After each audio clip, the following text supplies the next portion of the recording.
Okay जी, बिस्मिल्लाहिर्रहमानिर्रहीम। We are starting with transition elements. और अगर हम देखें पीएमडीसी का सिलेबस जो है उसमें तो बिल्कुल थोड़ा सा इसका लिखा हुआ है जनरल कैरेक्टरिस्टिक्स। लेकिन जब वर्ड जनरल आ जाता है तो फिर वो कोई भी चीज पूछ लेता है, वो जनरलाइज हो तो गया ना जनरल बात। ही कर देता है उसको। हम्म। वैसे भी आपको पता है आजकल जनरल जनरल हुआ पड़ा है हर तरफ, हाँ जी, तो और कुछ इसलिए हमें बोलो तो थोड़ा सा, काली भी को। इसलिए हमें अवॉइड करना चाहिए यार। नहीं नहीं, हाँ बेटा जी। काली नहीं यार, आजकल चेंज हो गया मौसम। ओके, काली भी।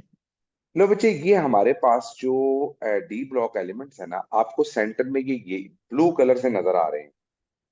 हाँ ये जी। सारे डी ब्लॉक एलिमेंट्स हैं और ये ट्रांजिशन एलिमेंट्स कहलाते हैं। ट्रांजिशन एलिमेंट्स क्यों कहा जाता है? सबसे पहले इसके पीछे एक हिस्ट्री है ट्रांजिशन स्टेट से। और अगर हम मजीद पिछली हिस्ट्री में जाएं तो याद रखना कि पीरियोडिक टेबल जब नहीं बना था तब ये ग्रुप्स जो थे ना, ये ग्रुप्स जी। इस तरह नहीं थे जिस तरह आज हमें नजर आते हैं। पुराने एटॉमिक वक्तों मास के में हिसाब पहला से थे। पीरियोडिक टेबल जो था ना, जो बड़ा सोफिस्टिकेटेड पीरियोडिक टेबल बना था, वो किसका पीरियोडिक हम्म। टेबल था? आपको याद हो? मेंडल्स का। मेंडलीव्स का। मेंडलीव्स का मैथ। अच्छा जी, यहाँ पर दो पीरियोडिक टेबल्स आपके सामने हैं। एक ये पुराना मेंडलीव का पीरियोडिक टेबल है। It was actually in 1869, not in 1969। हाँ, वो तो बहुत अर्ली हो जाना था वरना। हाँ जी, ये 1940s में आया था ये वाला पीरियोडिक टेबल ये जो तो बड़ा रिसेंट है। है मेंडलीव्स का, मूसले। हम्म। ये तो अभी 100 ईयर्स भी नहीं हुए, ऑलमोस्ट कहीं पूरे हुए। हाँ जी। और ये भी याद रखना कि ये एक्स रेस की बेस पे था। खैर, मेंडलीव ने जो पीरियोडिक टेबल बनाया था, देखिए हम पढ़ते हैं इसको, ये जो ये वाला lithium sodium potassium rubidium caesium, ये हमने पढ़ा था, ये ग्रुप वन है। जी सर। यहां पर भी ये ग्रुप वन है, हाँ जी। लेकिन यहां पर इसे कहते हैं ग्रुप वन ए। हम्म। यहां पर इसको सिर्फ ग्रुप वन कहते थे। अब ये देखें, ग्रुप वन में आपको पोटाशियम नजर आ रहा है, इधर भी पोटाशियम नजर आ रहा है। बिल्कुल आ रहा। लेकिन पोटाशियम के साथ आपको ग्रुप वन में कॉपर भी नजर आ रहा है, हाँ हाँ, छोटा सा उसमें सिल्वर भी डाला यहीं हुआ है वो। नजर आ रहा है, गोल्ड हाँ भी जी। यहीं नजर आ रहा है। मेंडलीव के पीरियोडिक टेबल में इनकी पोजीशंस यही थी, यानी उधर डी ब्लॉक एलिमेंट्स का कॉन्सेप्ट ही नहीं था। इनको प्रॉपर्टीज की बेसिस पे एक जगह रखा गया। लेकिन जब मॉडर्न पीरियोडिक टेबल बना, ये ग्रुप वन हम्म। ए है और ये ग्रुप वन बी है, कॉपर हाँ जी। Silver gold. गोल्ड। इसी तरह ग्रुप टू है, ये ग्रुप टू है ना, जी जी। जिसका नाम है अच्छा, ये हाँ, उसी ब्रिलियम तरह एंड उन्होंने zinc, C D H G इनको जिंक, 2B में डाला होगा। ठीक है। कैडमियम और मरकरी, ये और वो ग्रुप टू 2B में है। बी में ये चला गया। नॉन ये नॉन टिपिकल है ना। ये जी याद जी, पड़ते हैं। ये हाँ। मैं आगे आपको नॉन टिपिकल टिपिकल बता, अरेंजमेंट समझे, ठीक है। ठीक है। बिल्कुल। अच्छा, ये वन बी, ये टू बी। जो ये वाला है, ये इसी तरह थ्री बी में है, जी सर। क्योंकि किसी दौर में इसके जो एलिमेंट्स थे वो ग्रुप थ्री में थे साहब। इसी तरह एक ये second, group group four three भी। में। सर ये कहाँ से आए स्कैंडिनम वगैरह? ये मतलब पीरियोडिक टेबल में उसी तरह से, ये उस वक्त तो डिस्कवर्ड ही नहीं थे ना स्कैंडियम वगैरह। अच्छा अच्छा, डिस्कवर्ड ही नहीं था, ठीक हो हाँ, गया। लेकिन जो डिस्कवर्ड होते अगर, तो ये ग्रुप थ्री में जाते। सर एक सवाल था। ये जी। 1 और 2B राइट साइड पे क्यों है, लेफ्ट पे क्यों नहीं है पहले शुरू में? कौन? मतलब वन और टू ये राइट साइड पे मतलब? जिस तरह हमारा लेफ्ट से शुरू होता है, 1A 2A फिर 3A फिर 4A 5A, यहाँ से 3B 4B और एंड पे जाके 1A और 1B नहीं और नहीं नहीं नहीं, वो टू मैं बी बताता हूँ, वो नॉर्मल एलिमेंट और ट्रांजिशन एलिमेंट्स का यही तो डिफरेंस है। अच्छा। हाँ, ये नॉर्मल और ट्रांजिशन की बेस पे सेपरेट किए गए थे ना। ये देखो, एनडीएम जो है ये ग्रुप हम्म। थ्री में आ रहा है, ऐसे ही है। बिल्कुल। लेकिन यहाँ पर एनडीएम ग्रुप थ्री बी में आ रहा है। जर्कोनियम हाँ। यहाँ पर ग्रुप फोर में है, जेड आर। लेकिन यहाँ देखिए, हम्म। वो भी ये फोर ग्रुप फोर फोर में। बी। इसी तरह ये ग्रुप फाइव बी। ये 6 और वो अच्छा, 7 पे है। ये जो है ना, ये ग्रुप ये सिक्स है। इकट्ठे तीन ये ग्रुप्स इकट्ठे जा रहे इकट्ठे हैं। हैं, पता ना आपको? हाँ जी हाँ जी, यस अब याद ये आ गया। ग्रुप्स इकट्ठे हैं क्योंकि ये सारे उन्हीं ग्रुप्स के एलिमेंट्स थे। ओके। बात समझ आई? उसने इकट्ठे इनको अरेंज किया हुआ था। एग्जैक्टली इकट्ठे अरेंज किया हुआ है। तो इस तरह ठीक से हो। जो आपका पूरा पीरियोडिक टेबल था ना, तो ये मैं भी आपको बताता हूँ। इसमें ग्रुप 1 B 2 ये एफ सॉरी ई थ्री से बी एन आई तक 7 है ना फोर बी पूरा एक। जी जी, एक minute. Group 3B 4B 5B 6B, 6 भी।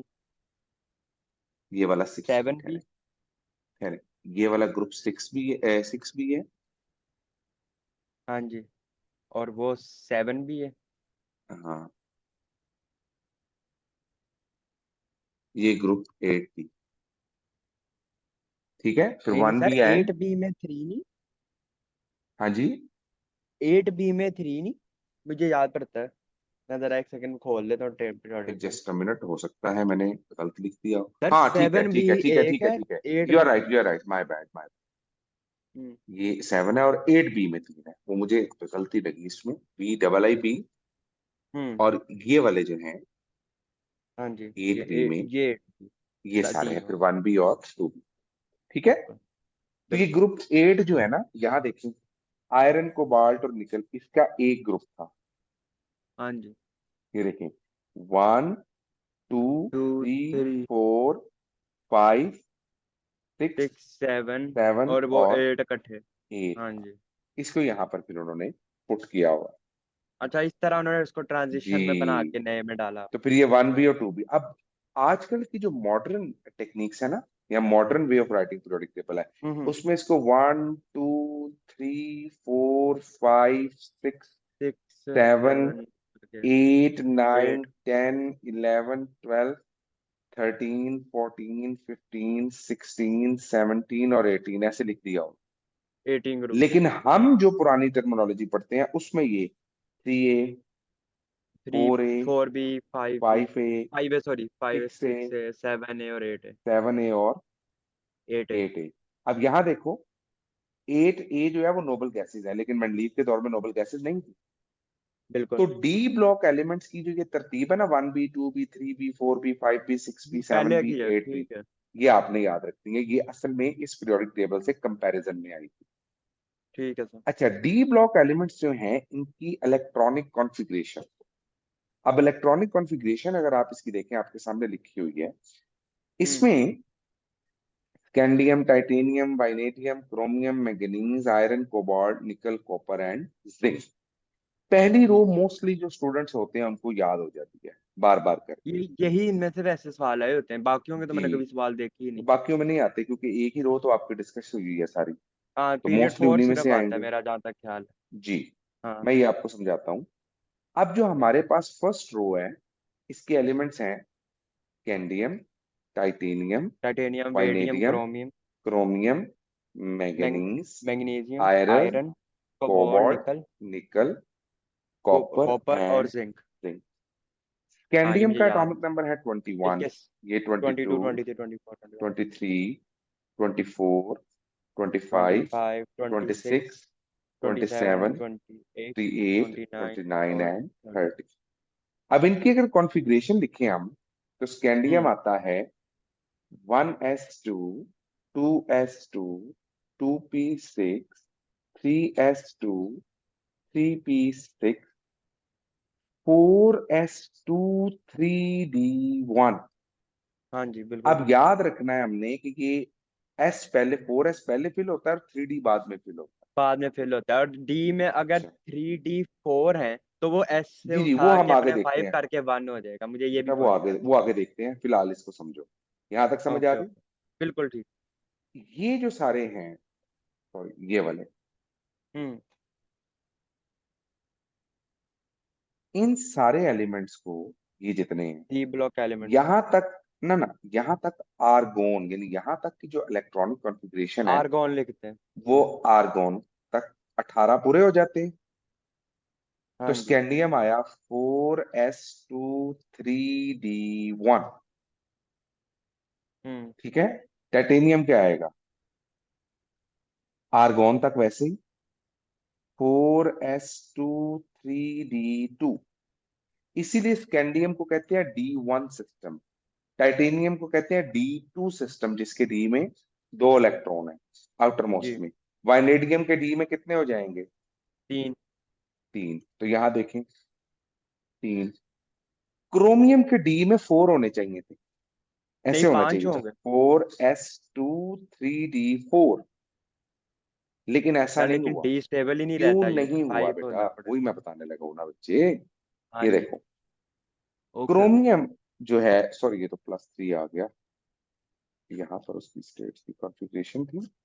और जस्ट अ मिनट, मैं यहाँ पर आपको ये लिख के बताता हूँ। बिल्कुल।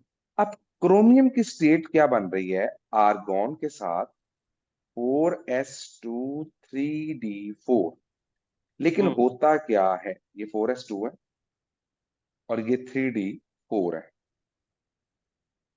ये प्रॉपर्टी डी ऑर्बिटल में यानी ट्रांजिशन एलिमेंट्स में होती है हम्म। कि यहां से इलेक्ट्रॉन, ये देखो ना, ये 4 इलेक्ट्रॉन है, 1 2 3 ऑर्बिटर 4। कंप्लीट करेगा, अच्छा। ये इलेक्ट्रॉन यहां से जंप करेगा यहां पर, बिल्कुल। ताकि इसके पास डी में 5 इलेक्ट्रॉन हो सके। हम्म। फिर स्टेबल होगा जाके। 1 2 2 3 3 4। 4 और 5। अब D5 is more stable then D4। जी जी। और 4 ये मैंने आपको ठीक है। बताया था पार्शियल और स्टेबिलिटी रूल, पार्शियल स्टेबिलिटी, हाँ ठीक है। ऐसे ही है, बिल्कुल। Stability rule. रूल। तो पार्शियल स्टेबिलिटी रूल ये कहता है कि D5 is more stable then D4। इस वजह से बिल्कुल। क्रोमियम का case is different from the other cases. ये बात याद रहेगी? बिल्कुल याद ठीक नहीं। है। ओके, आगे देखते हैं। आगे देखो मैंगनीज की। सर माइक म्यूट हो गया।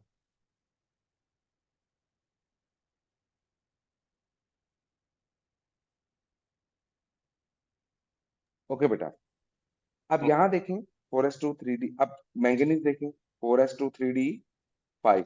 अब डी में 5। अगला इलेक्ट्रॉन नहीं गया।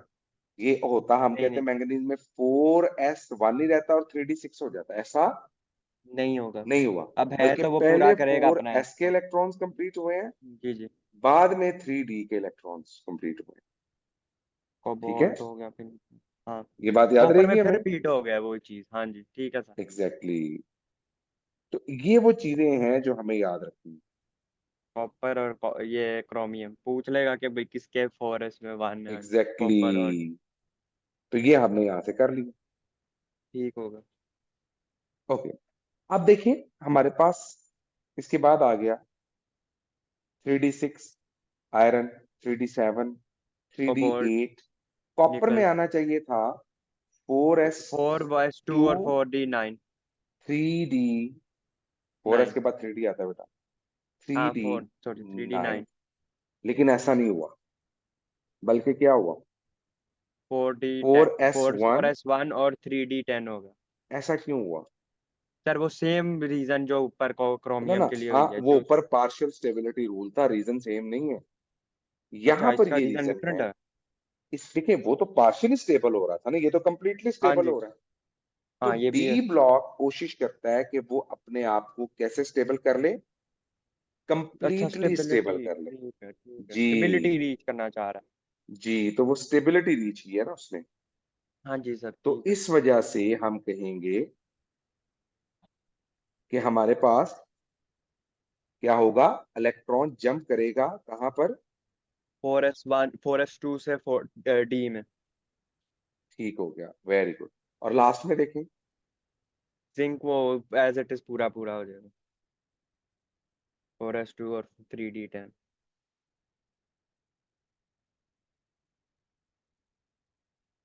अच्छा बेटा, तो ये आपको इलेक्ट्रॉनिक कॉन्फ़िगरेशन समझ आ गई। हाँ जी। अब नीचे वाले ग्रुप की इलेक्ट्रॉनिक कॉन्फ़िगरेशन देखें, बिल्कुल उससे नीचे वाले की। जी यानी जी। इसी ग्रुप से अगले ग्रुप की अगर आप इलेक्ट्रॉनिक कॉन्फ़िगरेशन देखें, तो यहां देखो, यहां पर भी वही आ रहा है मोलिब्डेनम के केस में और सिल्वर के केस में। यहां देखें, हम्म। गोल्ड के केस में बी डी अपने आप को क्या कर रहा है, सॉरी, हाँ, यहां पर टंगस्टन के केस में ऐसा नहीं हो रहा। क्रोमियम और बाकियों के केसेस में हो रहा है, लेकिन टंगस्टन के केस में ऐसा नहीं हो रहा। नहीं हो रहा। अच्छा, इसे कई बार कहते हैं इन्वॉल्वमेंट ऑफ एफ ऑर्बिटल। हमारे टॉपिक से ये आउट है, लेकिन याद रखिएगा कि लास्ट वाला जो एलिमेंट है उसमें ऐसा नहीं हो रहा होता। नहीं हो रहा। ठीक है, जी जी। ये बात याद रहेगी बच्चे। बिल्कुल। ओके, तो यहां से आपने इसकी इलेक्ट्रॉनिक कॉन्फ़िगरेशन और ये ऑब्जेक्टिव जो है ये याद रखिए। ये भी ऑब्जेक्टिव है, ये भी आपका ऑब्जेक्टिव टाइप है सारा। ये भी आपका ऑब्जेक्टिव एमसीक्यूज है। वो आपसे इलेक्ट्रॉनिक कॉन्फ़िगरेशन जो है वो क्या कर सकता है, पूछ पूछ सकता है। सकते हैं। तो ठीक है सर बेटे। ये डी में इस बार ये टंगस्टन में डी में इसलिए नहीं है क्योंकि एफ ने पहले कर लिया हुआ था। एग्जैक्टली ये वजह। ठीक है। ये एक रीजन है इसका। ओके, आगे देखिए classification of D block element. इसको ना, ये ऑब्जेक्टिव टाइप है, यहां से पढ़ें। देखें, the series of element except 2b and 3b are called typical transition transition element. Element. देखें, ट्रांजिशन एलिमेंट्स कौन से होंगे? जिनके डी में इलेक्ट्रॉन्स होंगे 1 से 10 तक, 10 के दरमियान में। ठीक है। ठीक होगा। 1 to 10 के दरमियान में अगर किसी के डी में 10 इलेक्ट्रॉन हो जाए, हम्म। उसकी प्रॉपर्टीज भी डी ब्लॉक वाली नहीं रहेंगी। और जिसके डी में 0 इलेक्ट्रॉन हो जाए, उसकी प्रॉपर्टीज भी डी ब्लॉक वाली नहीं रही। नहीं रहेंगी। अब आप यहां देखें, जो जिंक है, जिंक के डी में 10 हो गए। हम्म। क्रोम तो वो तो निकल गया। कैडमियम के डी में भी 10, और ये भी। हम्म। तो जिंक, कैडमियम, मरकरी, ये किस ग्रुप में आ रहा है? 2b में। जिंक कैड अच्छा। हाँ हाँ हाँ, 2B में आ रहा है। जिंक इसलिए तो कैडमियम ये मरकरी। तो प्रॉपर्टी शो ही नहीं करेंगे डी ब्लॉक वाली।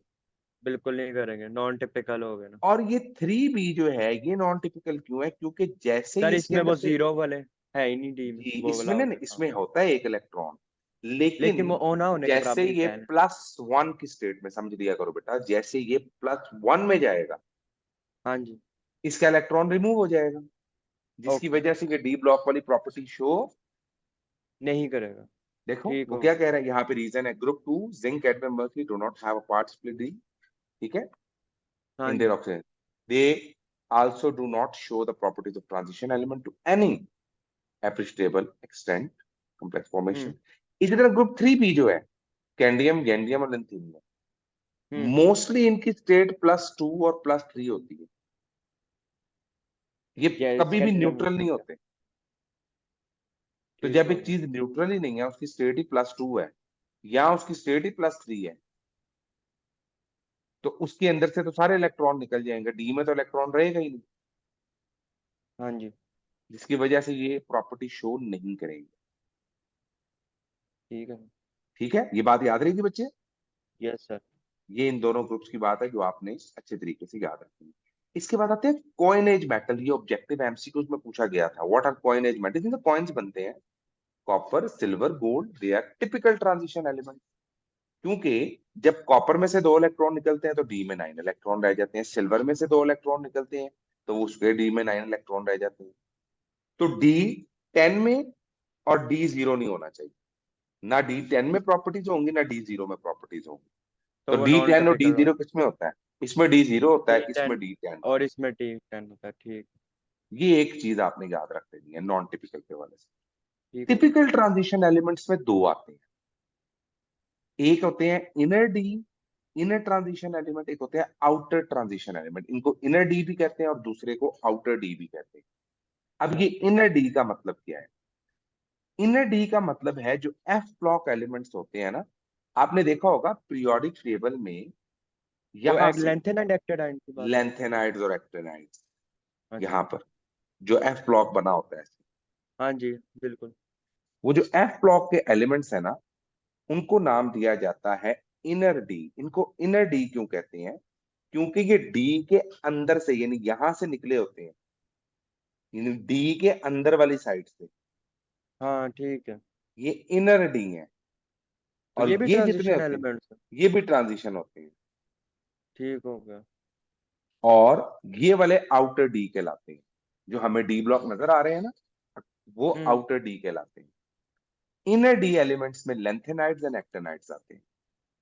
ठीक हो गया। ठीक हो और गया। आउटर में जो हमने अभी पढ़े हैं सारे, ठीक है। जी, यहाँ देखें, इसकी इलेक्ट्रॉनिक कॉन्फ़िगरेशन गिवन है, क्रोमियम की क्या होगी आपको पता है, फोर एस हाँ वन जी, three D three five D. हाँ जी। ठीक हो गया। लो बेटा, इसके आगे जो ये टेबल है ना, ये आपके पढ़ने के लिए है।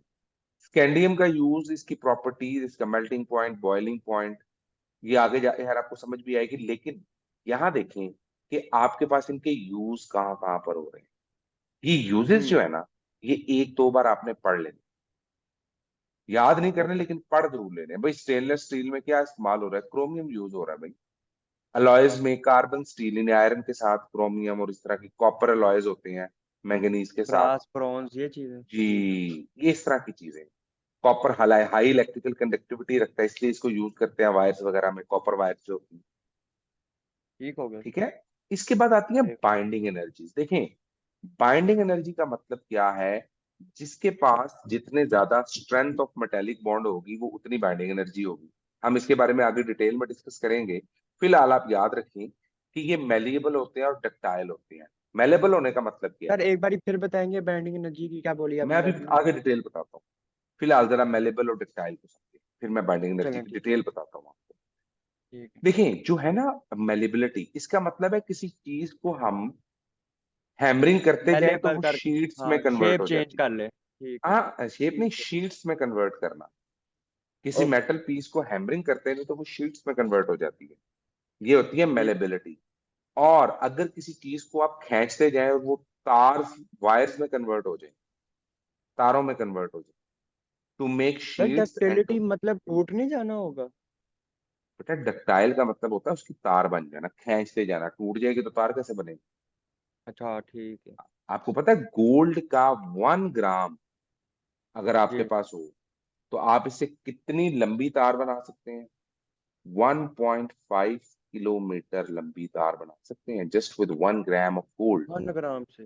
हाँ जी, इतनी बार, इतनी ज्यादा डक्टाइल है वो। हम्म।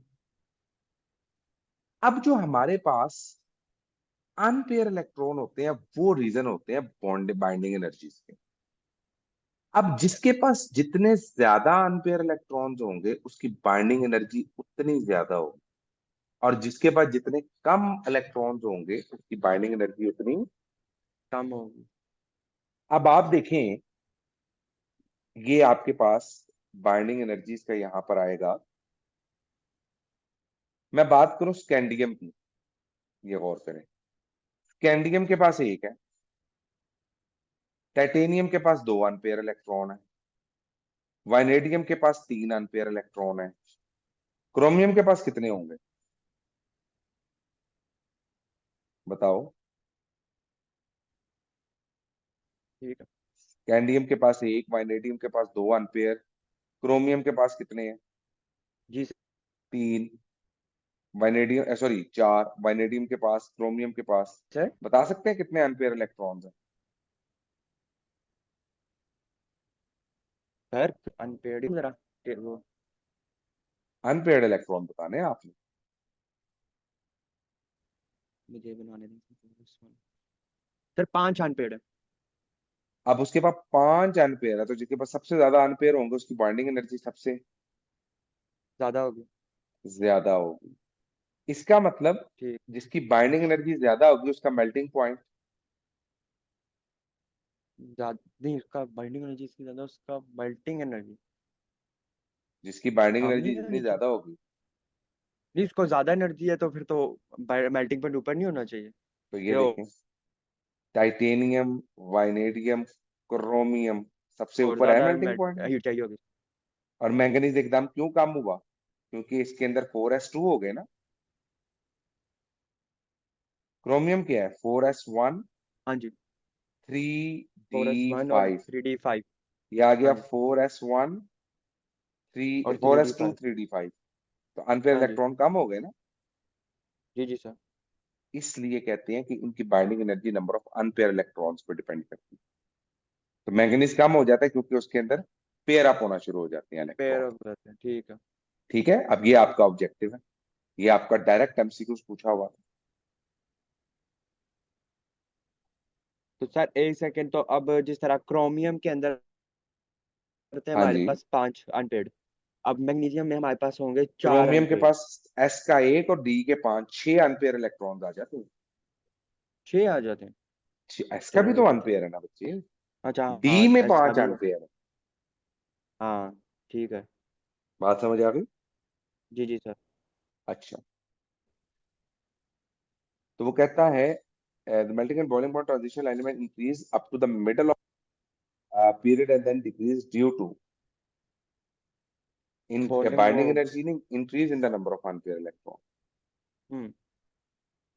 Melting and boiling point of the transition element increase up to middle of the period हाँ। Then decrease. हाँ, अच्छा, इंक्रीज इन इसकी number of binding unpair energy भी इलेक्ट्रॉन। ज्यादा होती है और इसमें साइज भी मिडल तक डिक्रीज हो रहा होता है, इसमें ऑल ऑफ अबव आएगा। हम्म। ठीक है, सारी रीजन है इसके। ऑल ऑफ द बात समझ अबव आ गई। ठीक है। Sir increase in number of unpaired electron या जब अनपेयर पेयर ज्यादा नहीं इलेक्ट्रॉन, हो जाएंगे? अनपेयर्ड इलेक्ट्रॉन्स, नहीं अनपेयर नहीं, ही वो बढ़ रहे कह हैं। रहे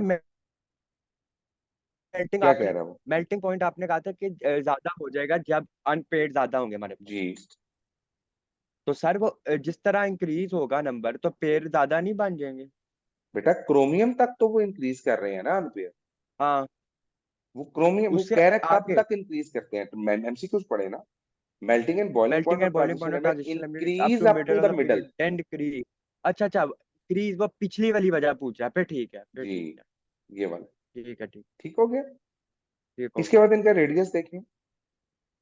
scandium, titanium, vanadium, chromium, chromium तक डिक्रीज करता है, मैंगनीज पे फिर इंक्रीज कर जाता हम्म। है। ये याद रखना है, लेकिन ट्रेंड रेगुलर नहीं होता, इरेगुलर होता है, डिफिकल्ट टू रैशनलाइज है। लेकिन याद रखेंगे कि क्रोमियम तक कम हो रहा है, उसके बाद दोबारा इंक्रीज कर रहा ज्यादा हो रहा है। ये भी डायरेक्टली वो ऑब्जेक्टिव ही पूछता है। तो मिडल तक इसका कम होता है, उसके बाद ये दोबारा इरेगुलर हो जाता है। है, इरेगुलर हो जाएगा, ठीक है। Covalent radii of transition and increase from left to right because electronic effect and ये जो है कंट्रैक्टिव इलेक्ट्रॉन कोर। तो ये दो हम्म। रीजन थी। आपने सिंपल याद रखना है कि आपके पास जो इलेक्ट्रॉन कोर है, यानी जो सेंट्रल इलेक्ट्रॉन्स है, वो कंट्रैक्टेड होते जाते हैं मिडल तक। और हम्म। Electronic shielding effect of 3D electron जो होता है ना, वो कम होता है डी तक, यानी मिडल तक कम होता है, उसके बाद दोबारा इंक्रीज कर जाता है। ठीक है सर। ठीक है, ये ठीक है सर। बाकी पॉइंट्स हैं, ये आपने पढ़ने हैं। इसके बाद एक पॉइंट आता है पैरामैग्नेटिज्म। दो किस्म के आपके पास असल में एलिमेंट्स कहलाते हैं। एक होते हैं हमारे पास जो डायामैग्नेट्स होते हैं, एक पैरामैग्नेट होते हैं और एक सुपर मैग्नेट होते हैं, या फेरोमैग्नेट्स भी आते हैं। जब हम बात जी। करते हैं ना डायामैग्नेटिक की, देखें डायामैग्नेटिज्म क्या है। स्क्रीन नजर आ रही है। जी सर। जब हम डायामैग्नेटिज्म की बात करते हैं ना, तो हमारे पास एक ये ऑर्बिट है, इसमें एक इलेक्ट्रॉन है, ये स्पिन कर रहा है, जी। इसके साथ मैग्नेटिक फील्ड एसोसिएटेड है, north pole. North south pole. ये मैग्नेटिक फील्ड अपने इर्द गिर्द क्रिएट कर रहा है करके। ड्यूरिंग दिस जी। मोशन। ये अपने इर्द गिर्द क्या क्रिएट कर रहा है, magnetic field line magnetic field. Create कर रहा है। अब जैसे ही यहां पर ये अकेला होगा, मीन अनपेयर होगा, तो ये मैग्नेटिक फील्ड लाइंस क्रिएट करेगा। लेकिन जब ये इलेक्ट्रॉन करेक्ट। पेयर हो जाएगा, एक एंटी क्लॉकवाइज घूमेगा और एक और एक क्लॉकवाइज। क्लॉकवाइज घूमेगा, तो एक की फील्ड को दूसरे की फील्ड क्या कर देगी, आ रही है। कैंसल कर रिपेल कर देगी। रही है ना? एक क्लॉकवाइज घूम रहा है, हाँ जी, एक कैंसिल आउट एंटी हो रही क्लॉकवाइज घूम रहा है, है। तो बीच में एग्जिस्ट नहीं करेगा इसका मतलब तो। हाँ, मैग्नेटिक फील्ड क्या हो जाएगी, वो हो जाएगी कैंसिल आउट। जीरो। यहां पर magnetic field is not equal to zero. इसका जी मतलब क्योंकि जिसमें ये डायमैग्नेट है, जिसमें मैग्नेटिक हम्म। फील्ड जीरो हो गई, जी जी। और जिसमें मैग्नेटिक फील्ड जीरो नहीं हुई, इसे कहते हैं पैरामैग्नेट। इस फिनोमेना को पैरामैग्नेटिज्म कहते हैं। ठीक है सर। ये बात समझ आ गई? जी सर, पैरा जिसमें एक तो हमारे पास डायमैग्नेटिज्म आ गया, नेगेटिव नहीं। हाँ जी। पैरामैग्नेटिज्म आ गया। अब हमारे पास जब ये दो चीजें आ गई, तो हमने देखना है अनपेयर इलेक्ट्रॉन किसमें है। जिसमें सबसे ज्यादा अनपेयर इलेक्ट्रॉन आएंगे वो सबसे ज्यादा मैग्नेटिक होगा, जिसमें सबसे कम हम्म। आएंगे वो सबसे कम मैग्नेटिक होगा। कम मैग्नेटिक होगा। अब इनकी डिफरेंट ऑक्सीडेशन स्टेट्स होती हैं। अभी ऑक्सीडेशन स्टेट के बाद एक ऑब्जेक्टिव करेंगे हम। अब ठीक है। ऑक्सीडेशन स्टेट्स जो है ना, जो डी ब्लॉक है, इनकी वेरी करती है। +2 सबकी कॉमन ऑक्सीडेशन स्टेट होती है, मोस्ट कॉमन होगी यानी बेसिक। Most common. ठीक। उसके अलावा +1 भी होती है इनमें, और मैक्सिमम स्टेट +7 तक भी जाती है। हाँ ठीक होगा। ठीक हो गया? अच्छा, सर ये स्टेट है क्या ऑक्सीडेशन स्टेट? ऑक्सीडेशन स्टेट का मतलब है उसके कितने इलेक्ट्रॉन निकले हुए हैं, यानी ये अपने एक से ज्यादा इलेक्ट्रॉन लूज कर सकते हैं। इसे कहते हैं ऑक्सीडेशन अच्छा, state, ability to lose electron है कि लूज मैक्सिमम इलेक्ट्रॉन। कितना है ये लूज कर।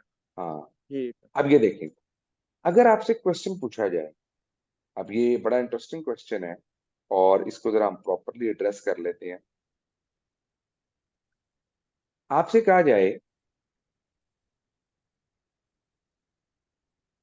ये क्वेश्चन था ये पास पेपर का, which one is most, sir screen ही शायद चेंज हुई। मैं कर, which one is most paramagnetic. इसमें हम्म। आ गया हम्म।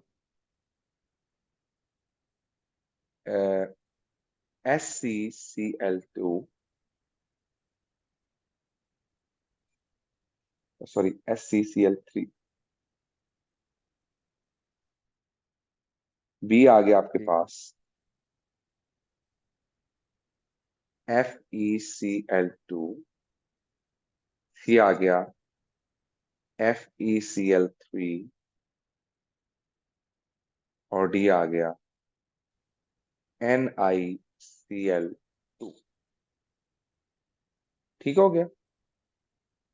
अब जब हमारे हाँ पास ये कंडीशन है और हमने सबसे ठीक। ज्यादा पैरामैग्नेटिक स्पीशी ढूंढनी है, तो हमें ढूंढना है हाँ जी। सबसे ज्यादा अनपेयर इलेक्ट्रॉन किसमें होंगे।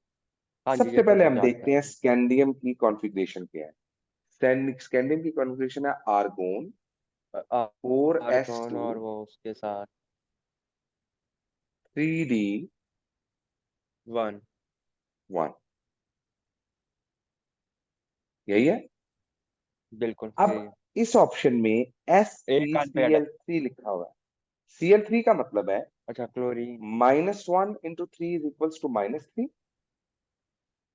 तो स्कैंडियम की स्टेट क्या होगी? ठीक। +3। +3 हो गए। अब जब हाँ जी। स्कैंडियम अपने 3 इलेक्ट्रॉन लूज करेगा तभी +3 बनेगा ना। बिल्कुल। तो इसके 2 इलेक्ट्रॉन एस से निकल गए, 1 इलेक्ट्रॉन डी से निकल गया। हाँ जी। तो 4s में भी 0 और 3d में भी 0। तो जब इलेक्ट्रॉन ही कोई नहीं है, जीरो तो हो गए। ये तो भाई पैरामैग्नेटिक है ही नहीं, ये तो है डायमैग्नेटिक। नहीं नहीं है। ठीक है। बिल्कुल। इट इज, जीरो आ गया, उसमें है ही नहीं अनपेड इलेक्ट्रॉन। ठीक हो गया। हाँ जी, ये बात समझ आ गई। हाँ अगली जी सर, बात लग गई। करते हैं। अगर हम बात करें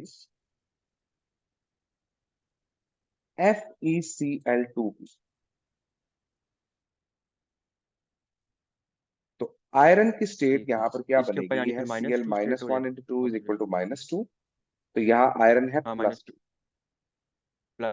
+2 बिल्कुल तो ठीक। आयरन का हम निकाल लेते हैं। आयरन का एटॉमिक नंबर है जी 26, ये है 21, ये है 26। तो हम बनाएंगे आर्गोन तक वैसे ही 18 इलेक्ट्रॉन, 18 में फोर कहा एस टू के आगे वो फिर शुरू कर। 3d6, वो 3D 4s2 6 3d6। 2 one three two D three four five six. यानी जब 4 मैं, अनपेड है। अब इसमें 4 एम्पेयर है आयरन में, लेकिन जब ठीक है, आयरन +2 होगा, और करना है आपने, +2 तो आयरन। 4s के हाँ जी, इलेक्ट्रॉन जीरो +2 हो है, जाएंगे दो ना। निकाल पहले दें। s के इलेक्ट्रॉन निकलते हैं, बाद में d के निकलते हैं। हाँ जी, तो ये आ जाएगा फोर दो एस निकल गए, ठीक जीरो हो गया। ये जीरो हो गए। 3d में वही रहेंगे, और इसमें 4 एम्पेयर 0 इलेक्ट्रॉन ही 3। आएंगे, हाँ ऐसे जी। क्या, 1 2 3 4 5 6।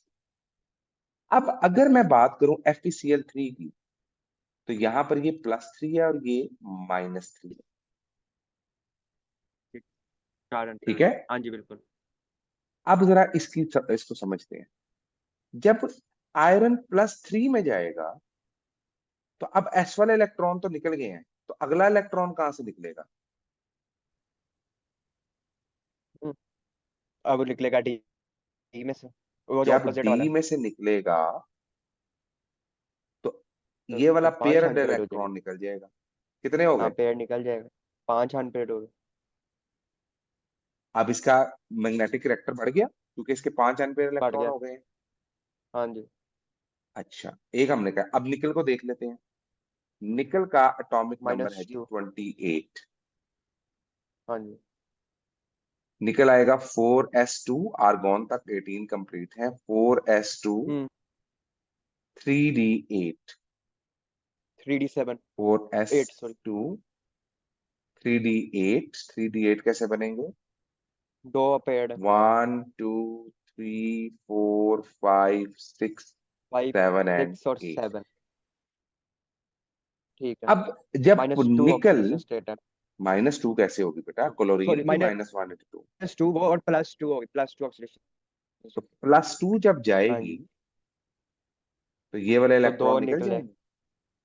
तो 4s बिल्कुल। 0 3d8, यहाँ पे 2 एम्पियर इलेक्ट्रॉन। 8, दो अनपेड डालने तो पे। सबसे ज्यादा तो पैरामैग्नेटिक कौन सबसे सा हुआ। ज्यादा FeCl3 हो गया। FeCl3 सबसे ज्यादा पैरामैग्नेटिक, बात समझ आई। क्योंकि मोस्ट अनपेड ऑफ इलेक्ट्रॉन इसमें। तो बिल्कुल ये है। आपने इस सर, तरह ये से इसकी वहां पर फोटो खास तौर ऑब्जेक्टिव, पे भेजें, ये बड़ा अच्छा है। ये लो बेटा, आ गई फोटो, MC। ठीक हो गया। ओके। चले, तो हाँ अब जी। आपको ऑक्सीडेशन स्टेट्स की थोड़ी सी समझ आई कि बिल्कुल ये, आई। अच्छा, और पैरामैग्नेटिज्म भी आपको समझ आ गया। तो हाँ, diamagnetism is directly पैरामैग्नेटिज्म भी proportional समझ to लग गया। paired electron, paramagnetism is directly proportional to unpaired electron। ये देखो, ठीक है, ये मैंने डायमैग्नेटिक कौन सा है, बता उसी दिया MCक्यू में आपको। अगर देखें। हाँ जी। जी। सर, वैसे वो अच्छा। अगर हम MCक्यू दोबारा देखें, उसमें यही अगर वो पूछा होता, यही देखे उसने कि विच वन इज द हाँ मोस्ट जी। पैरामैग्नेटिक, तो फिर हम्म। उसके अंदर जो सबसे कम अनपेड वाला था, वो था हमारे पास जनाब डायमैग्नेटिक या वो, अब क्या सबसे बोलते हैं कम उसका होगा नाम। पैरामैग्नेटिक जिसमें इलेक्ट्रॉन है ही नहीं, ये सारे पेड़ हो, वो डायमैग्नेटिक हो जाएगा। हाँ, है ही नहीं। अच्छा, जिसमें सारे हाँ जी। पेड़ होंगे ना, वो भी ठीक है। डायमैग्नेटिक तो होगा। या ये इसमें भी याद रखना। SeCl3 होगी। हाँ जी। ठीक है। अच्छा जी। अच्छा, ठीक है, तो यहाँ इस पे, वाले अब MCक्यू जो हमने आपने मुझे एग्जांपल दी थी, उसमें SeCl3 होगा। बिल्कुल बिल्कुल, ये आगे जाके आपको समझ भी आएगी। डायमैग्नेटिक। जी, हमने ठीक। 10th चैप्टर जो फर्स्ट ईयर का है ना, जिसको टॉपिक 10 है गालिबन हमारा, उसमें हम डिटेल में इलेक्ट्रोकेमिस्ट्री जब करेंगे ना, उसके अंदर हम ऑक्सीडेशन हाँ जी। स्टेट्स निकालना सीखेंगे। लेकिन फिलहाल आपने यहां तक तो समझ ली ना स्टेट्स इसकी। Okay sir. अब आते जी, हैं समझ लेंगे सर। ट्रांजिशन मेटल्स या ट्रांजिशन कम्प्लेक्सेस। मैं ये कम्प्लेक्सेस आपको करवा दूं, और हमारा ये चैप्टर बस ट्रांजिशन कम्प्लेक्सेस रह गए हैं। मैं जरा आपको ट्रांजिशन कम्प्लेक्सेस डिटेल में समझाता हूँ। ये तो बच्चों, ठीक है। लेकिन इसके लग रहा है MCक्यूज बड़े आने हैं। नहीं बेटा, ये एमसीक्यूज तो इतने नहीं मुश्किल होते, आसान ही होंगे इंशाल्लाह। हेलो। जी जी, आवाज आ रही है आपको।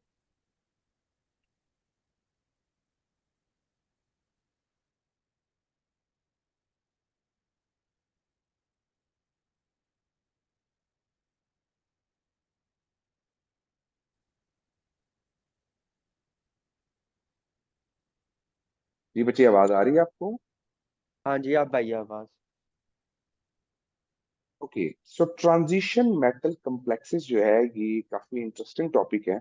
और ट्रांजिशन कम्प्लेक्सेस को अंडरस्टैंड करने के लिए हमें सबसे पहले अंडरस्टैंड करना है कि ट्रांजिशन एलिमेंट असल में होते क्या हैं। देखें, ट्रांजिशन एलिमेंट्स वही थे जो भी हमने पढ़ा कि जिनके डी में अनपेयर इलेक्ट्रॉन्स मौजूद होते हैं या डी में इलेक्ट्रॉन्स होते हैं। मैं आपके सामने एक कम्प्लेक्स बनाता हूं ताकि आपको हल्का सा फील हो कि कम्प्लेक्स बनता कैसे है। देखें, मेरे पास है कॉपर। चलिए जिंक का हाँ जी। सबसे पहले कम्प्लेक्स बनाता हूँ। Zn, ठीक है। इसके आगे एक ब्रैकेट लगा के मैंने लिखा NH3 होल 4 SO4, ठीक है। जी सर। अब ये सॉल्ट बना कैसे है? असल में तो इंटर लेवल पे इसकी इतनी डिटेल नहीं बताई जाती, लेकिन आपको समझाने के लिए मैं ये बता रहा हूं कि ये आपके सामने एक कम्प्लेक्स मौजूद है। सबसे पहले हम स्टार्ट करेंगे with the atomic number of zinc. मैंने कहा एटॉमिक नंबर है जिंक का 30। मैं लिख सकता हूँ आर्गॉन तक इसके 18 इलेक्ट्रॉन्स कंप्लीट हैं। उसके बाद इसके 3D में 10 इलेक्ट्रॉन्स हैं। 4s में 2 इलेक्ट्रॉन्स हैं। 4s के बाद 4p आता है और 4p में इसके 0 इलेक्ट्रॉन्स हैं। ठीक है। ठीक। अच्छा, अब यहां देखें, जो ये वाली ब्रैकेट नजर आ रही है ना आपको, ये वाली, इस ब्रैकेट को हम कहते हैं कोऑर्डिनेशन स्फेयर। क्या कहते हैं? कोऑर्डिनेशन से फिर। स्फेयर। और इसके अंदर कम्प्लेक्स मौजूद होता है। ठीक है।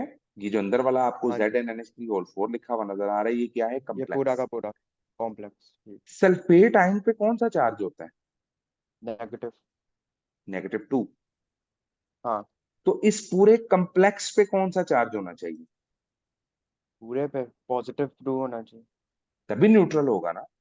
बिल्कुल, इस जो पे जो जिस तरह पीछे करके आए हम। जी, इस पे जो चार्ज होता है इसे कहते हैं चार्ज ऑन कोऑर्डिनेशन स्फेयर। तो फिर। अच्छा। ये समझ आ गई? बिल्कुल ये मेटल है। अब आप मुझे बताएं, NH3 पे कोई चार्ज होता है? सर न्यूट्रल है। न्यूट्रल है, ये तो जीरो है। मैंने लिख हम्म। दिया जीरो। तो जिंक पे कौन सा चार्ज होना चाहिए कि चार्ज +2 हो जाए? 4+2 होते। सर होना तो इस पे -2 जीरो या +2 होना चाहिए। प्लस प्लस टू टू ही होगा। जी। अच्छा। ये बात समझ आ गई?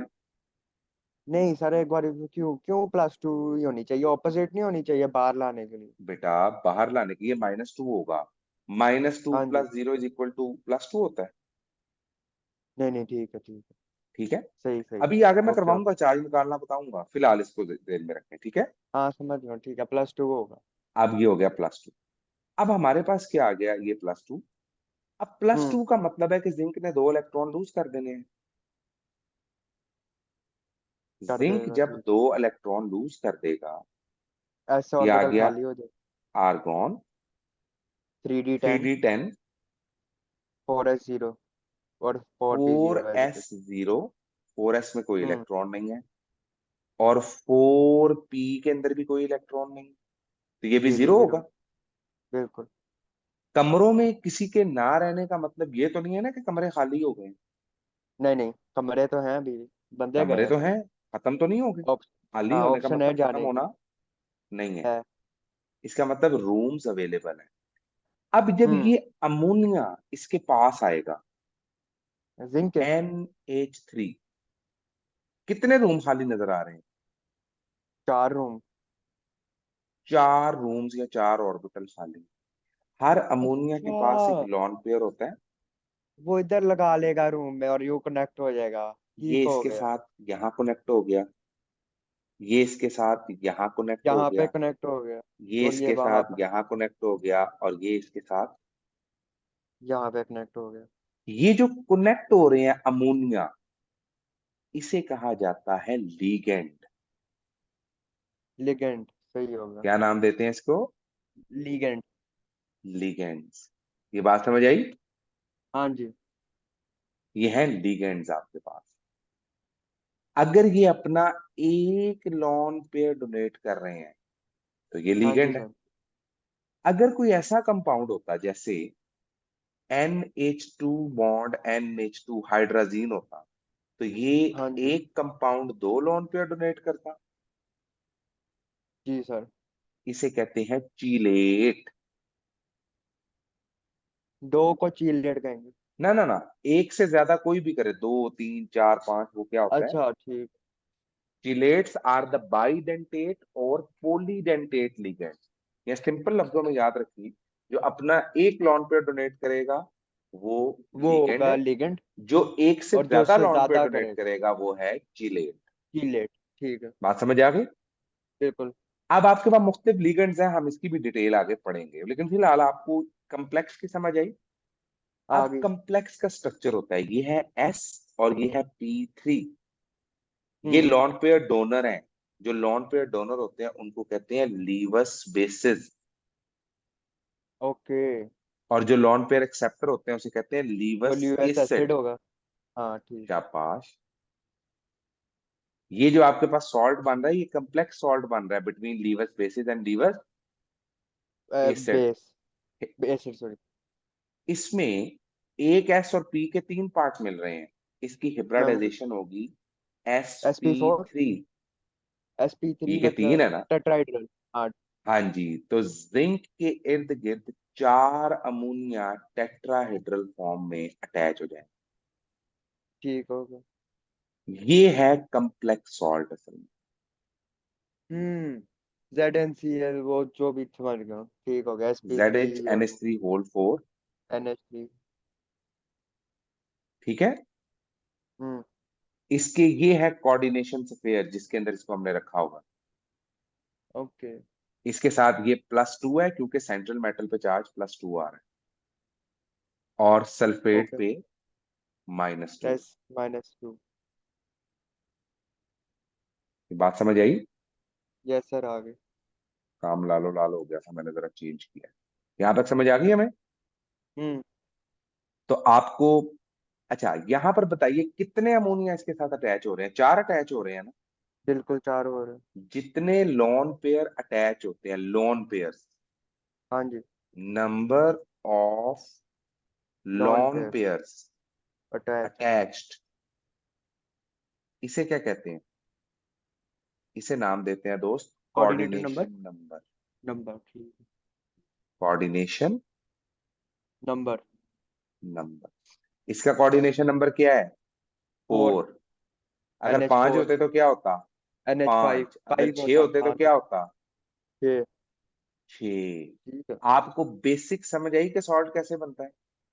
हाँ जी सर समझ लग गई। मैं हर सॉल्ट की डिटेल में नहीं जाऊंगा, लेकिन बेसिक मैंने आपको बताया कि सॉल्ट कैसे बनते हैं।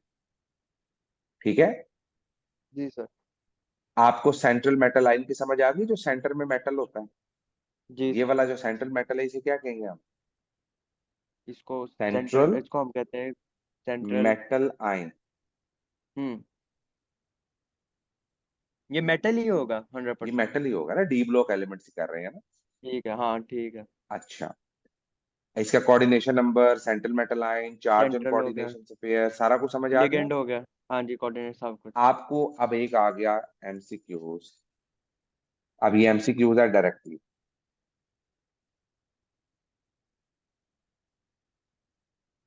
K4FeCN6।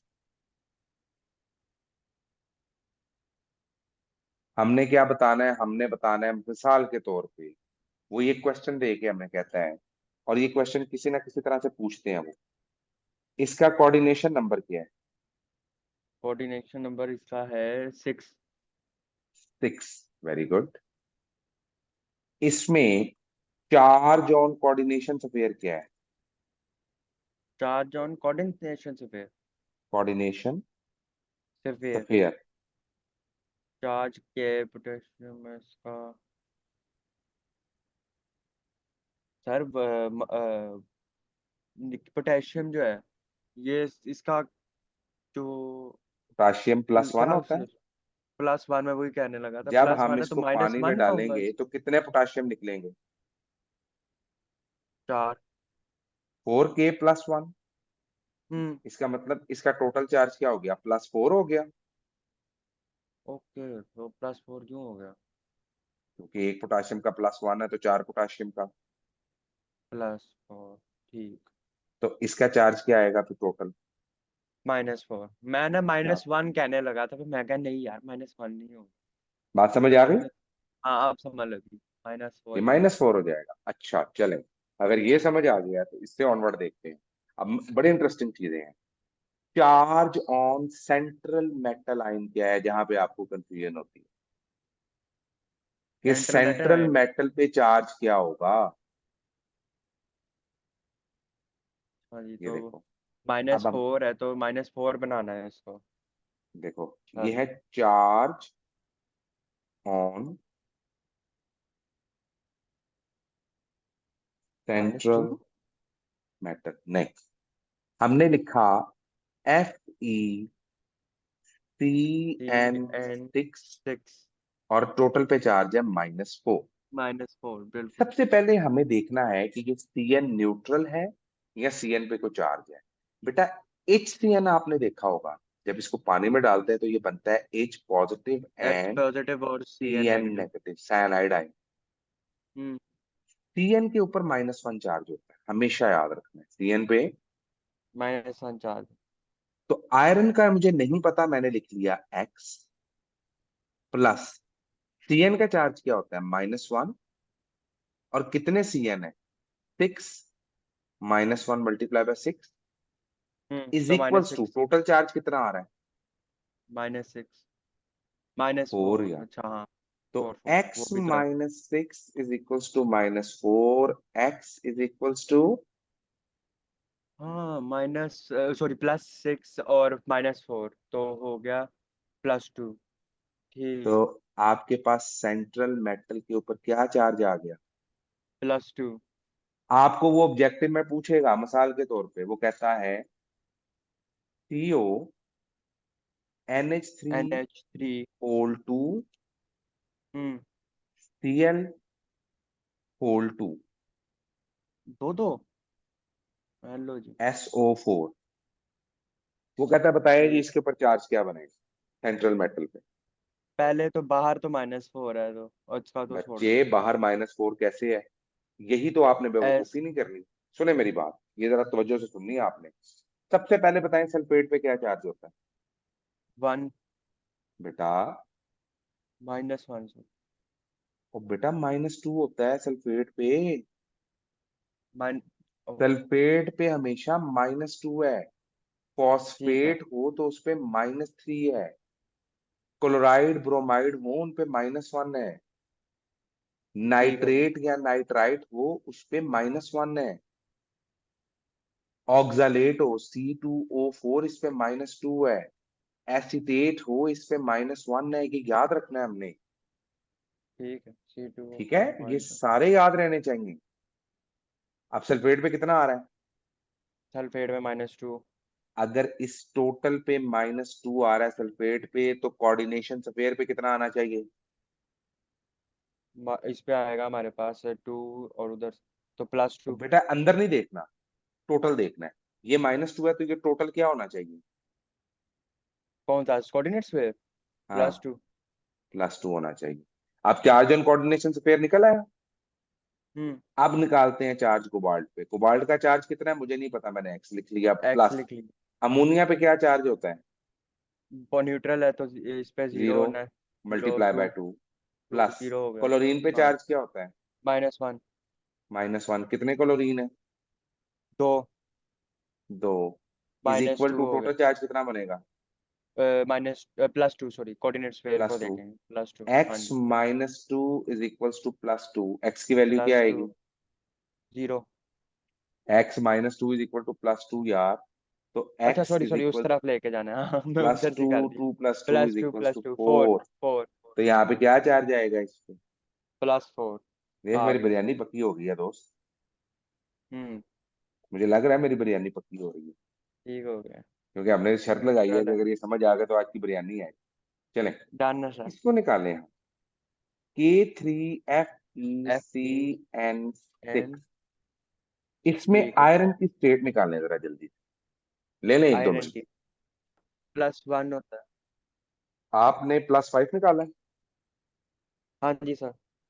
अच्छा जी, सबसे पहले बताएं, जब मैं इसको पानी में डालूंगा तो कितने पोटाशियम बनेंगे? 3 के और 1 + 1। अच्छा ओ यार, अब भी थे वही हरकत कर दी, सिर्फ वो ले लिया। ठीक है सॉरी सॉरी। जी, मुझे दोबारा करने दें एक तो सेकंड। एफ ई वही हरकत कर रही। पी एन सिक्स बेटा, हरकतें नहीं ना करनी हमने पेपर में। ऐसी हरकतें की तो ऐसी हरकतों में कोई बरकत नहीं है दोस्त। हाँ जी 2 आ रहा है। 3 के और वो उसको कर 3 के। हाँ जी, ये है -3। हाँ जी। अब जरा देखें, अब इसकी स्टेट बनाएंगे तो मजा आएगा। हाँ जी आयरन सर की एक कितनी सेकंड। है? 3 आएगा एक्स। आंसर। x हो गई CN-1 और 6 से मल्टीप्लाई -6। उस तरफ जाएगा +6, +6 -3 = +3। शाबाश, समझ आ गई? वो मैं हरकत ये जो कर रहा हूं ना कि बाहर सिर्फ उसको देखे चल पड़ता, नीचे ला देखते ही नहीं। वो बेटा इस गड़बड़ हरकत कर में रहा। कोई बर्क, मैंने पहले कहा स्पीड स्लो रखें अपनी। यार लेक्चर में पोटेशियम घंटे है ना टेस्ट सर, में। +1 रखा है और -1 अंदर लगा दी। मैं कहा आप सॉल्व करो, अब उस तरह से चले सॉल्व करके कोई मैंने नहीं, वो मुझे +5 नजर आ निकाला। गया था। अब आपको समझ आई है स्टेट निकालने की? हाँ स्ट्रेट की समझ आ गई है, वो सिली मिस्टेक आपको कर ये गया। फीलिंग डेवलप हुई है कि ये किस तरह से बने होते हैं? हाँ जी समझ लग गई है मुझे। हाँ जी, न्यूट्रल लिगेंड में कौन कौन से आते हैं? एक्वा, वाटर को एक्वा कहते हैं। अमोनिया NH3 को होगा। अमाइन कहते हैं। कार्बोनाइल, सीओ को कार्बोनाइल कहते हैं। ठीक है। अच्छा, जो नेगेटिव चार्ज है, सायानाइड से सयानो, cyano। हाइड्रोक्साइड से हाइड्रोक्सो, हाइड्रोक्सी। कार्बोनेट से हाइड्रोक्सो। कार्बोनेटो, कार्बोनेटो। सल्फेट से एटीओ सल्फेटो। लिखना है यानी। एटो जिधर ओ लगाना ऑक्सीजन है आ एंड रहे पे। हैं एटो। हाँ हाँ ऑक्सीजन के साथ यानी हो। फॉस्फेट से CO4 फॉस्फेटो। 3 नेगेटिव होता है। हाँ फॉस्फेटो। तो फॉस्फेटो कॉर्न से ठीक। क्या बना? कॉर्नेटो। कॉर्नेटो सर ने लगता है बिरयानी के साथ स्वीडिश भी ऐड कर ली। सही नहीं हो गया? सही अच्छा हो जी, गया तो पूरा। हमने कॉर्नेटो, वो क्या बच्चा कहता, कोकोनेटो। ओ, हाँ। लोलो। ओके जी, तो आपने याद रख लिया कि ये ओ लगाना बहुत जरूरी है जिन हम्म। लिगेंड्स पे नेगेटिव चार्ज है। अब यहाँ पर एक चैलेंज आता है इनके नाम लिखने का तरीका। हाँ वो भी बड़े हैवी चीज है। अच्छा, अब इसके नाम कैसे बनेंगे? मैं आपको ये नेमिंग सिखाता हूँ इसकी। जब हम नेमिंग की बात करेंगे ना, हाँ जी सर। तो नेमिंग में हमेशा याद रखना है, कैटाइन पहले आते हैं और एनाइंस बाद में आते हैं। कैटाइन्स अच्छा पहले आते पहले हैं आते हैं और और अनाइन बाद। एनाइंस बाद में बाद आते हैं। में तो आते हमें देखना ये है कि हमारा जो नाम है उसमें कैटाइन और एनाइन, उसके उसकी तरतीब लगानी होती है हमें सबसे पहले। अब यहाँ गौर करना है, नेमिंग में अगर मैं बात करूं, एक कंपाउंड लिख लेता हूं, मैं डायरेक्टली कंपाउंड लिख रहा हूं। K4FeCN6। आपको पता है कि इसमें आयरन की स्टेट +2 होती है। +2 है। चार्ज ऑन कोऑर्डिनेशन -4 है और ये +1 × -4 है। 4 है। हम्म। अब क्योंकि पहले पोटाशियम है, इसलिए हम नेम स्टार्ट करेंगे पोटाशियम। तो सबसे पहले किसका नाम आएगा? कैटाइन का। कटायन का। उसके बाद लिखेंगे लीगेंड। लीगेंड उसके आ बाद गया क्या यानी लिखेंगे? फेरस हो गया। बेटा लीगेंड ये नहीं है, ये सेंट्रल मेटल है। अच्छा सॉरी लीगेंड है वो CN है हमारे पास, ठीक है। सीएन को क्या कहते हैं? ये होता है साइनाइड। साइनो कह सायानाइड लो। को, क्योंकि -1 है तो इसे क्या कहेंगे? साइनाइन क्योंकि अनाइन हो गया ना। ये सयानो। तो ओ लगाते हैं एंड पे, सियानो ओ। कॉर्नेटो से याद रखना ठीक है। ना, नेगेटिव चार्ज हाँ है। ठीक है ठीक है। सयानो। ठीक है सियानो सियानो कितने हैं ये? सियानो। 6। तो हेक्सा, हेक्सासियानो, ठीक है।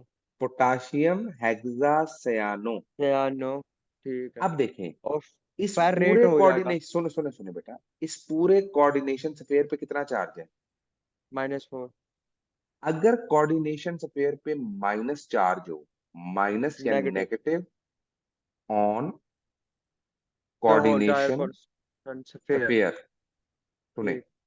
अगर नेगेटिव हो कोऑर्डिनेशन स्फीयर पर, तो हम नो। क्या करते हैं, जो हमारा मेटल होता है ना, हम्म। उसके नाम के एंड पे एट लगाते हैं, ATE। हाँ। अगर कोऑर्डिनेशन स्फीयर पे चार्ज नेगेटिव हो, तो हम मेटल के एंड पे क्या लगाएंगे? 8। एट। अब इसको अंडरस्टैंड करते हैं। तो फेरेट होगा। शाबाश, पीरेट। हम्म। समझ आई? सर मैंने शुरू में ही बोल दिया था फेरेट, मुझे इतना याद आ जी गया जी, था फौरन। हाँ ठीक है, potassium ferrate. Hexa cyano hexa cyano ferrate. पीरेट। और अब बताएं फेरेट। इसकी स्टेट क्या है, इसकी कोऑर्डिनेट सेंट्रल मेटल की? सेंट्रल मैटर की या नेक। अच्छा +2 है सेंट्रल ना, मेटल। अच्छा उसकी, हाँ हाँ, वो तो +2 है, ठीक है। तो ये आगे लिखनी होती है पीरेट 2। ओके। नाम समझ आया इसका? नाम बड़ा लंबा ही ड्राइव होता है वैसे इसका तो। कोई बात नहीं बेटा, जितना मर्जी लंबा हो। पोटेशियम हेक्सासियानो फेरेट 2, ठीक हो गया। ठीक है। हाँ जी सर। अब देखें, एक और नाम लिखते हैं यहाँ पे। प्रैक्टिस हो जाएगी। ना ना, अभी हम एक दो और भी लिखेंगे ताकि आपकी अच्छी प्रैक्टिस हो जाए। कंपाउंड है PTCl CL। NO2 ठीक है। NH3 whole 4 SO4। अब जो बच्चा इसकी शक्ल देख कर डर जाएगा ना, वो कामयाब नहीं हो सकता। और नाम नहीं इसका वो तो। इतना आसान है, आप लोगों को सर ये तो हलवा था मेरे लिए। लेकिन शक्ल देख के नहीं डरना।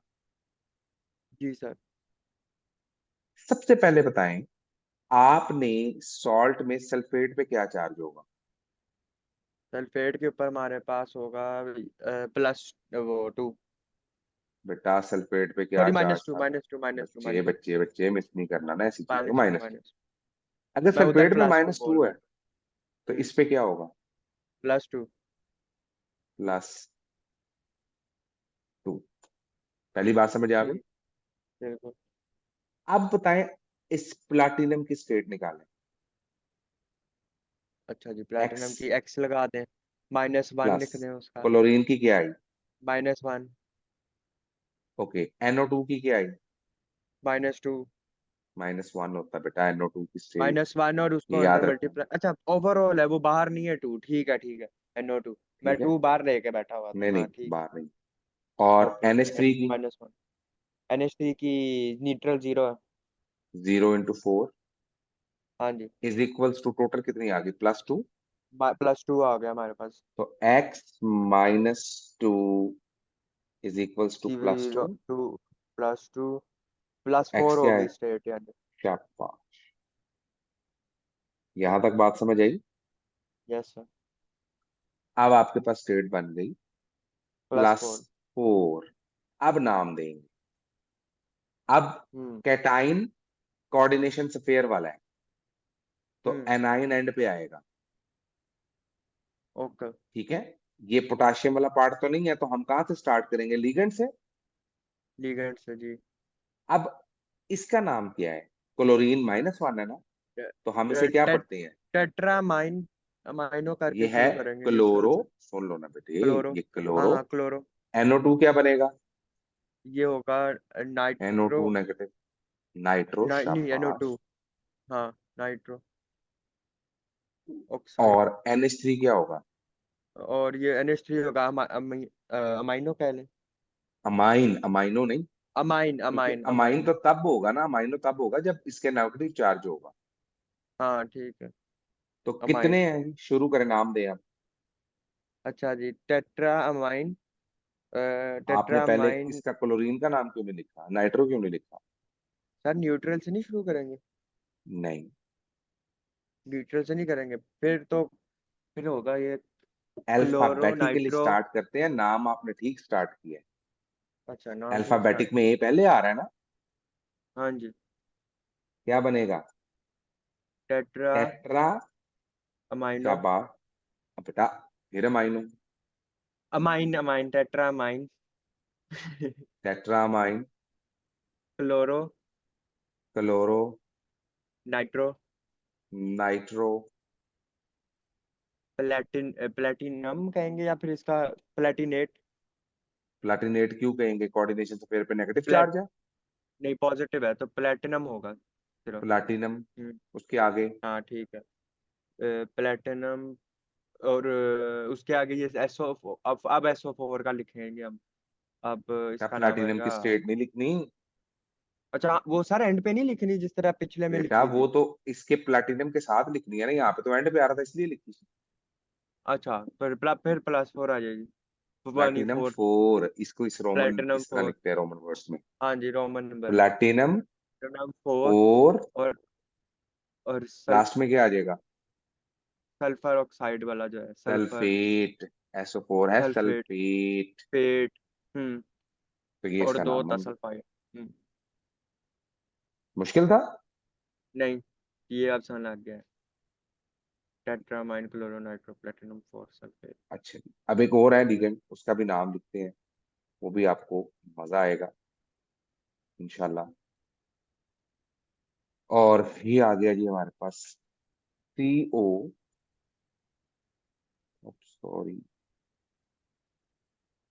CO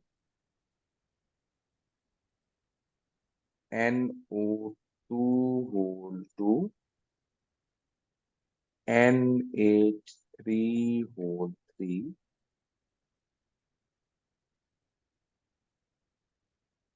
लो जी, इसको बनाए। इसका नाम चलो जी। इसका बाहर क्या कुछ नहीं है? हम्म। अच्छा जी। इसके बाहर कुछ नहीं।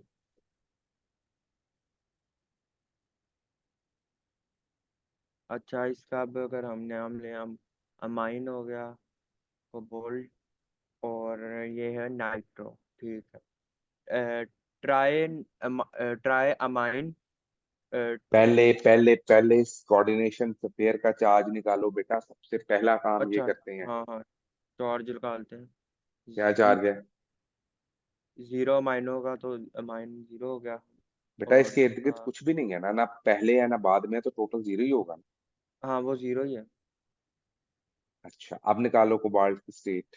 कोबाल्ट लिख लिया X x plus. Plus minus. NO2 की स्टेट क्या होगी? -1 -1। इंटू और टू वो 2 से मल्टीप्लाई प्लस -2। ऑक्सी NH3 क्या होगा?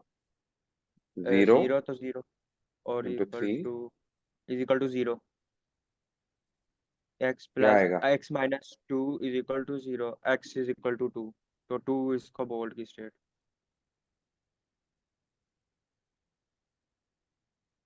हम्म। तो कोबाल्ट की स्टेट क्या आ गई? 2 आ गए। अब नाम देते हैं, शाबाश। Tri amine. Di nitro.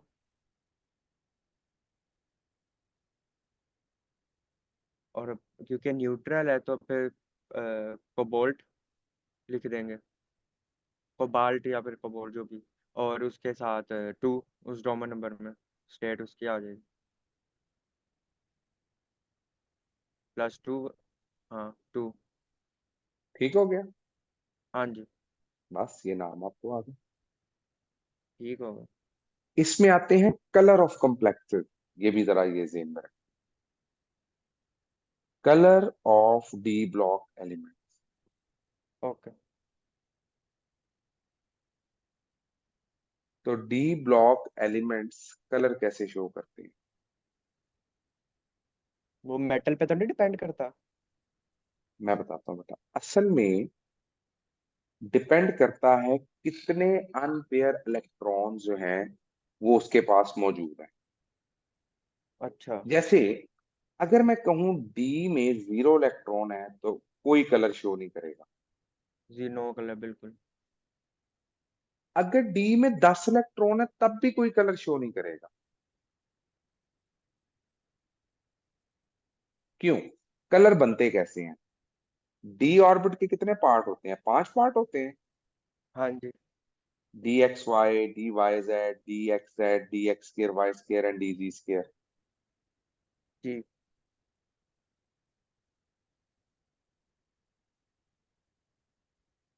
X square Y square and d g square. Z square और एक्स, अगर ऐसे हम करके। इसको कन्वर्ट करें, अब ये गौर करना, हम्म। याद रखना, ये ऑटोमेटिकली ऑर्बिट में सेपरेट हो जाते हैं 2 पार्ट्स के अंदर। इसकी डिटेल्ड रीजनिंग है, लेकिन आपने अपने लेवल पे याद रखना है कि ये 2 पार्ट्स में सेपरेट हो जाते हैं। जो ये होते हैं ना, X Y, Y Z, Z X, ये एक तरफ चले हम्म। जाते हैं। एक्स वाई, वाई जेड और जेड एक्स ये एक तरफ चले जाते हैं। और डी डी ट्रांजिशन, यस। जी, x square Y square and Z square square. And Z square. ठीक हो गया? हाँ जी।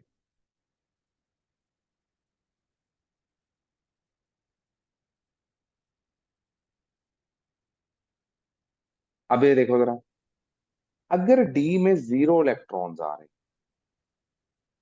तो इसका अच्छा। क्या मतलब है? इसका मतलब ये है कि उनमें डी में से इलेक्ट्रॉन ही नहीं है, तो ट्रांजिशन होगी। नहीं। और अगर डी में 10 इलेक्ट्रॉन पूरे हो गए हैं, 1 2 3 अच्छा, 4 तीन चार 5 पाँच 6 छः 7 8 9 10, 7 8 9 10, तो तो क्या तब भी इलेक्ट्रॉन नीचे ट्रांजिशन से नहीं ऊपर होगी। जाएगा या ऊपर से नीचे आएगा? तब भी नहीं ट्रांजिशन होगी, बिल्कुल नहीं इसका होगी। मतलब D0 टी देन कोई इलेक्ट्रॉन शो, करेगा ही नहीं। तो वो ट्रांजिशन हुई नहीं तो कलर नहीं कलर शो भी नहीं करेगा। आएगा। Okay okay. अब आपके पास जो डी, जिसमें 1 से लेके 9 तक इलेक्ट्रॉन्स हैं, वो शो करेंगे। अब ओके। जिसके डी में 1 इलेक्ट्रॉन है, वो एक जंप अच्छा, करेगा और नीचे आएगा, ऐसे क्या? बिल्कुल आएगा ये। वो अगर रोटेट डी में करता जाए। 3 इलेक्ट्रॉन है सपोज, तो हम्म। बेटा उनमें से 2 जंप करेंगे और हाँ, दो नीचे करेंगे आएंगे। जब। तो हाँ जी। अगर डी के इलेक्ट्रॉन चेंज होते जाएंगे, तो कलर चेंज हो जाएगा। चेंज होता जाएगा। K2 हम्म। Cr2O7, पोटाशियम डाइक्रोमेट, अच्छा। इसका कलर क्या होता है? General colour. हाँ, सर, आइडिया नहीं है। येलोइश टाइप कलर होता है। ओके। ठीक है? तो ठीक है। आपके पास पोटाशियम डाइक्रोमेट का कलर जो होता है ना, वो वो येलो। चेंज होता है अकॉर्डिंग टू द सिचुएशन। ठीक है। अब आप देखें कि पोटाशियम डाइक्रोमेट का जो कलर है, वो 2 डिफरेंट कंडीशंस में डिफरेंट हो जाएगा। कैसे? ये देखें, मैं आपको भी ना इसकी एक पिक्चर दिखाता हूँ। ये एक बड़ी मजे की पिक्चर है, अगर वो मिल जाए तो, ताकि ना आपको कलर के डिफरेंस, कलर की स्कीम और जो कलर में चेंजिंग आ रही है ना, वो आपको क्लियर हो जाएगी। अच्छा, आपके सामने एक कंपाउंड आता है सपोज K2Cr2O7, हम्म। और आपके पास एक बन जाता है CrCl3। मुझे बताइए, K2Cr2O7 का कलर येलोइश है और CrCl3 का कलर है ग्रीन। अच्छा। क्यों? सर, क्रोमियम का वो नंबर चेंज हो गया ना। हाँ हाँ, क्या कहते हैं। ऑक्सीडेशन नंबर चेंज हो गया ना। हाँ जी। तो अब नंबर चेंज कैसे हुआ, निकालने जरा नंबर। K2Cr2O7 का नंबर क्या है और उसका नंबर क्या है CrCl3 का? ये निकालने अच्छा, आते हैं आपको? के का 1 है तो के हो गया 2, +2। क्रोमियम को हम नंबर, और क्रोमियम निकालता हूँ तो ओ का अगर हम रखूँ मैं, -2 को 7 से करूँ 14, -14, और उधर +14 चला जाएगा। राइट से। और क्रोमियम इधर रहेगा। एक्स एक्स लेंगे, x और 2। ठीक है, और एक सेकंड मैं देख के कर लूँ, इसको ज़्यादा आसान हो जाए हम्म। दिमाग से करने से। एक सेकंड। K2Cr2O7, +1 और 2, 2 +, ठीक है, -2 हो जाएगा, ठीक हो गया। x और 2,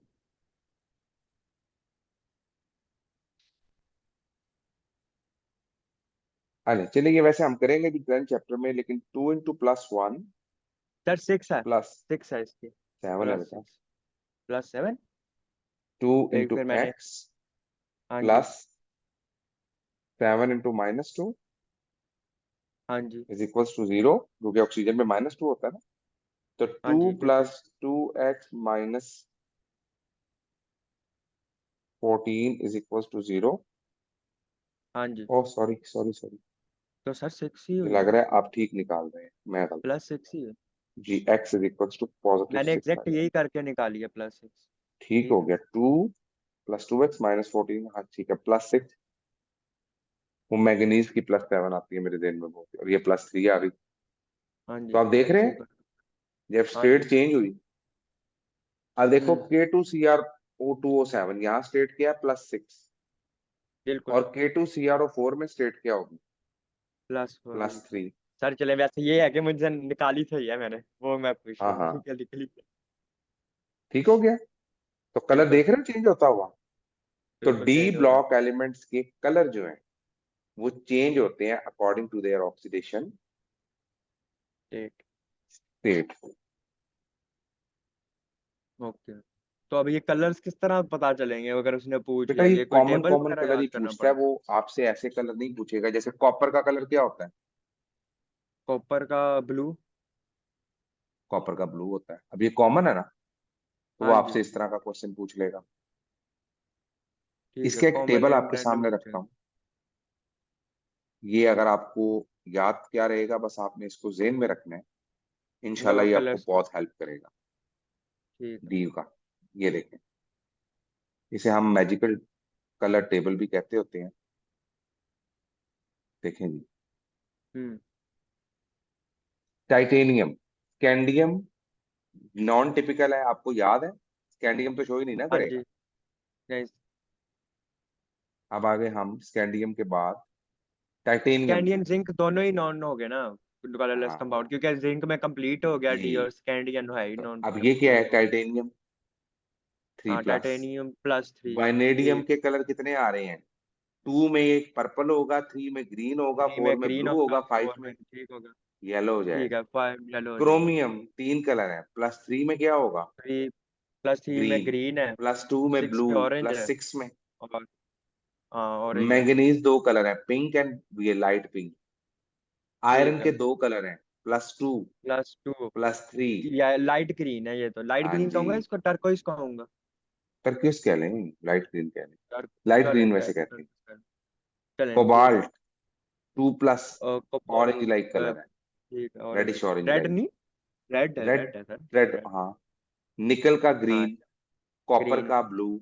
तो वो आपसे ये नहीं पूछेगा क्रोमियम का इसमें क्या है, वो कहेगा क्रोमियम का कॉमन कलर क्या है। क्रोमियम का ज्यादातर कलर ग्रीन होता है 3+3। ठीक है, कॉपर का कॉमन सिर्फ कलर ब्लू है, ग्रीन, निकल का सिर्फ ग्रीन है, ये कोबाल्ट का सिर्फ ठीक, पिंक है, ये पिंक लाइक कलर है टाइटेनियम का बस। सिर्फ पर्पल है, ठीक है। हाँ जी, इस तरह से आपने इसको याद करना सर मैंने ना एक जगह याद पड़ता है, टाइटेनियम का लिखा हुआ था वो, वायलेट। है। वॉयलेट, वॉयलेट लाइक कलर है ना, ब्लूइश वॉयलेट ही है ना ये। अच्छा वॉयलेट है, ठीक है, वॉयलेट टाइप कलर। तो ये आपको बड़ा हेल्पफुल होगा कलर का टेबल। और ये ठीक है कलर सर। प्रोड्यूस क्यों होता है? क्योंकि डी वो से ड्यू टू उसकी इलेक्ट्रॉन डी में डबल डी ट्रांजिशन करता है। ट्रांजिशन, डबल डी ट्रांजिशन में हो रहा है, ठीक है, ठीक है, जी जी, तो डी ये और हमें डी में याद जा, रहना चाहिए। उसके ओके अलावा सर। बेटा इसमें जो ऑब्जेक्टिव्स हैं वो आपसे कोऑर्डिनेशन से पेयर पूछेगा, कोऑर्डिनेशन नंबर पूछेगा। मैंने एमसीक्यू ऐड नहीं किए थे, मैंने कहा ये ये ना याद तो ज्यादा रख लिया। प्रैक्टिस वाला है चैप्टर, मैंने हिसाब लगाया। जी, तो क्लियर हो गया सारा ये वाला। हाँ सारा सीएल हो गया। आप इसका कोई भी एमसीक्यू निकालेंगे इंशाल्लाह ताला आपको क्लियर हो जाएगा। हाँ जी, ये मैं ये एग्जैक्ट ये ना नोट्स आपके पढ़ूंगा, ये इंशाल्लाह। बिल्कुल ठीक है, इसी से मेरा तैयार हो जाएगा, थैंक जाएगी। यू, ओके बेटे।